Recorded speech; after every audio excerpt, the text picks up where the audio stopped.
বিশ্বকাপের উদ্বোধনী অনুষ্ঠানে শিরশির গানের বিশ্বব্যাপী সাফল্যের পর আবারও নতুন চমক নিয়ে হাজির হয়েছেন বাংলাদেশি আমেরিকান ডিজে ও সঙ্গীত পরিচালক সঞ্জয় দেব।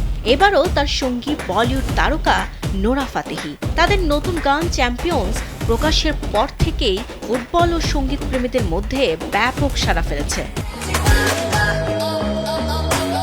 বিজয় উদযাপন ও আত্মবিশ্বাসের বার্তা নিয়ে নির্মিত গানটির শুটিং হয়েছে তানজানিয়ার জাঞ্জিবারে। মনোরম সমুদ্র সৈকত ও প্রাকৃতিক সৌন্দর্যের মাঝে মাত্র একদিনেই শেষ হয় এর দৃশ্য ধারণ। দুই বেলা খাবি ফ্যান্টাস্টিক নিমক হালাল সল্টেড বিস্কুট। নোরা ফাতেহির সঙ্গে গানটিতে কণ্ঠ দিয়েছেন জনপ্রিয় আফ্রিকান শিল্পী রাইভানি, আর সুর ও প্রযোজনার দায়িত্ব ছিলেন সঞ্জয় দেব। সংশ্লিষ্টদের ভাষ্য, এটি কেবল একটি গান নয়, বরং বিশ্বের সব বিজয়ী ও চ্যাম্পিয়নদের সম্মানে তৈরি এক ভিক্টোরি অ্যানথেম। গানের কথায় উঠে এসেছে বিজয়ের আনন্দ, ঐক্য ও ইতিহাস করার প্রত্যয়।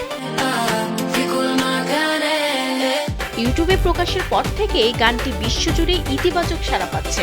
বাংলাদেশ, তানজানিয়া সহ বিভিন্ন দেশের দর্শক শ্রোতারা এর সুর, দৃশ্যায়ন ও নোরা সঞ্জয়ের জুটির প্রশংসা করছেন। এর আগে সামাজিক মাধ্যমে গানটি নিয়ে নোরা ও সঞ্জয়ের প্রচারণাও ভক্তদের মধ্যে ব্যাপক আগ্রহ তৈরি করেছিল, যা মুক্তির পর আবারও বেড়েছে। বিনোদন ডেস্ক, কালবেলা।